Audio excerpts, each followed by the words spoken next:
세상에 이런 일이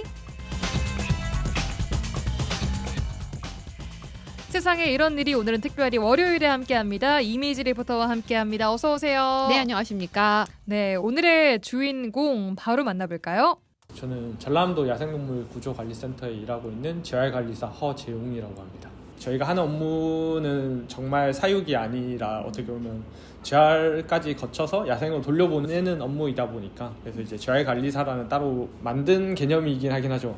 네, 오늘의 주인공은요. 전남 야생동물 구조관리센터에서 이 야생동물을 구조 관리하고 있는 허재웅 재활관리사입니다. 네, 재활관리사라는 말은 저는 처음 들었는데 네. 이 재활관리사가 또 사람도 아니고 그냥 동물도 아니고 네. 야생동물을 재활관리하는 네. 분입니다. 네. 자, 야생동물 구조관리센터인 만큼 아픈 야생동물들을 좀 구조하는 게 가장 주된 업무이지 않을까 싶어요. 네, 맞아요. 신고가 들어오면요. 이 구조가 가장 먼저고요. 구조된 야생동물에게 중요한 재활 치료를 담당합니다. 네. 특히 전국에 17개 야생동물 구조센터가 있는데요. 이 전남의 모든 야생동물을 이곳에서 구조하고 관리하게 됩니다. 허재웅 재활관리사가 직접 구조도 하고 네. 재활치료도 함께 하는 거예요. 다 이분이. 네, 네, 맞습니다. 그렇군요. 자, 근데 이게 신고가 언제 어디서 또 말 그대로 야생이다 보니까 상황을 예측할 수가 없잖아요. 그렇죠. 항상 대기 상태일 것 같아요. 네, 제가 인터뷰 요청을 전화했을 때도 이미 구조로 나가서 자리가 없는 상황이었어요. 네, 그 정도로 언제 나갈지 모르는 건데요.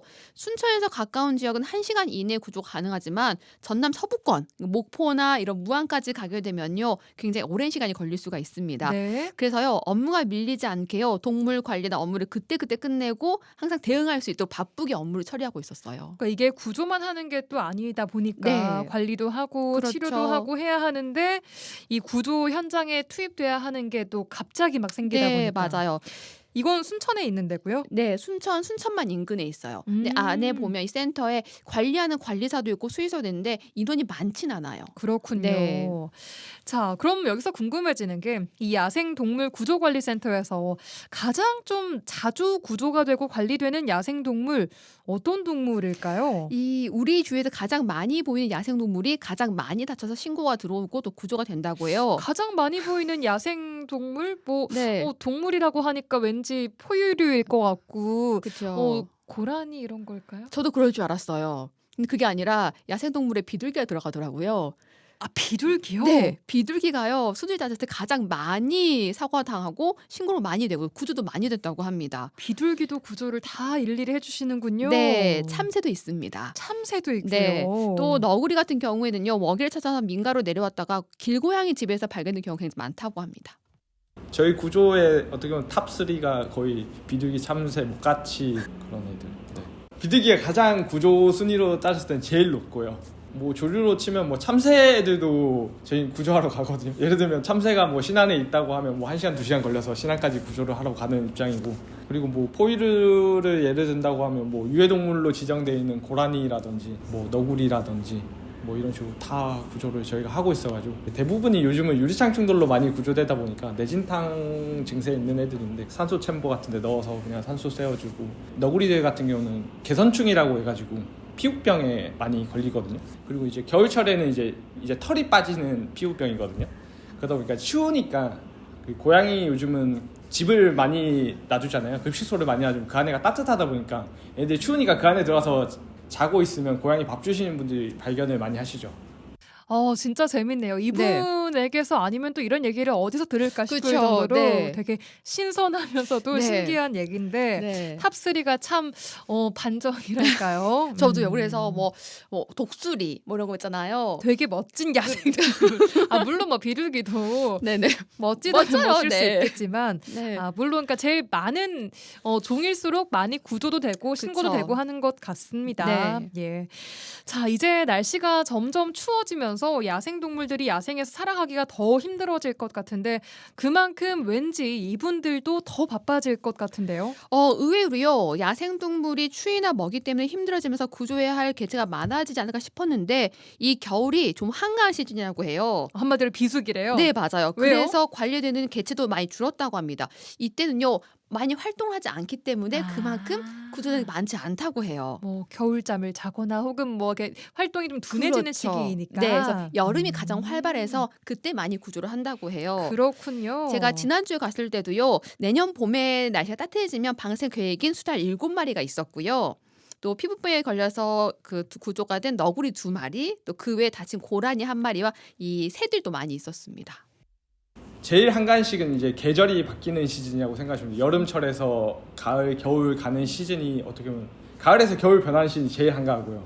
여름에 있었던 새끼들을 대부분 가을에 많이 자연으로 돌려보내거든요. 그럼 이제 동물들이 내부에 없고, 그리고 겨울에 내려올 동물들이 아직 우리나라에 안 왔으니까 그 시기가 가장 한가하고요. 어떻게 보면 이제 겨울로 바뀌면서 이제 좀 다친 애들이 좀 늘어나긴 하는데 여름보다는 그래도 비시즌으로 저희는 분류하긴 하거든요.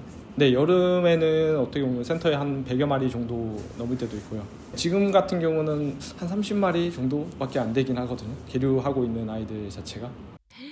여름에는 100마리 정도까지 한 네. 센터의 동물들이 한마디로 집중적으로 좀 몰려서 구조가 네, 된다라는 거죠. 맞습니다. 와, 그만큼 신경 쓸 것도 많고 힘드실 것 그렇죠. 같습니다. 먹이도 줘야 되고 치료도 해야 되고 재활 운동도 해야 되고. 그리고 또 구조 나가야 되고. 네, 맞아요. 그래요. 그만큼 수많은 동물들을 지금까지 구조를 쭉 해 오셨을 텐데 특히 기억에 남는 야생동물 구조 뭐 어떤 것들이 있었을까요? 원래 가장 힘든 게 가장 기억에 많이 남는 법이잖아요. 네. 야생동물, 말 그대로 사람의 흔적이 드문 야생에 사는 동물이잖아요. 예. 깊은 산을 1시간씩 오른 기본이고 넓은 순천만 갯벌에 맨몸을 들어가서 새를 구조한 일도 있었다고 합니다. 저희가 최근에 한 2년 전에 이제 집단 폐사 사건이 한번 일어난 적이 있었는데 저희도 원인은 못 밝히긴 하긴 했거든요. 근데 이제 뻘 내에 이제 백로류 애들이 좀 여러 마리 폐사를 했었었는데 걔네들 뻘에 이제 죽어 있었거든요. 뻘에 죽거나 뻘에 이제 다쳐가지고 있었던 애들 저희가 주스러 가는데 이제 뻘에 들어가야 되잖아요. 기어서 한 30분 들어갔다가 한 마리 이제 데리고 나오고 이제 물 빠질 때 시기에 맞춰가지고 들어갔다가 이제 한바탕 또 구조해서 나오고 네, 온몸이 이제 뻘 무더기가 되죠. 그때 느꼈죠. 이제 뻘배 타시는 분들이 정말 힘든 일 하고 계시는구나. 이제 저희는 맨몸으로 들어갔었거든요.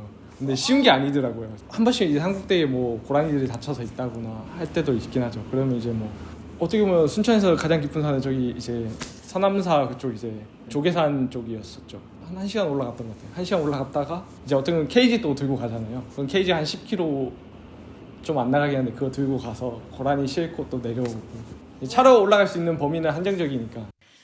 네, 구조해온 동물들을 치료하고 보살펴야 하는데 잘 치료해서 건강하게 자연으로 보내줘야 한다라는 마음도 있고 또 오랜 시간 있으면 또 이 구조하고 치료하는 동안에 정도 들 것 같아요. 맞아요. 이 동물들을 건강하고 빨리 자연을 보내는 게 가장 큰 목표인데요.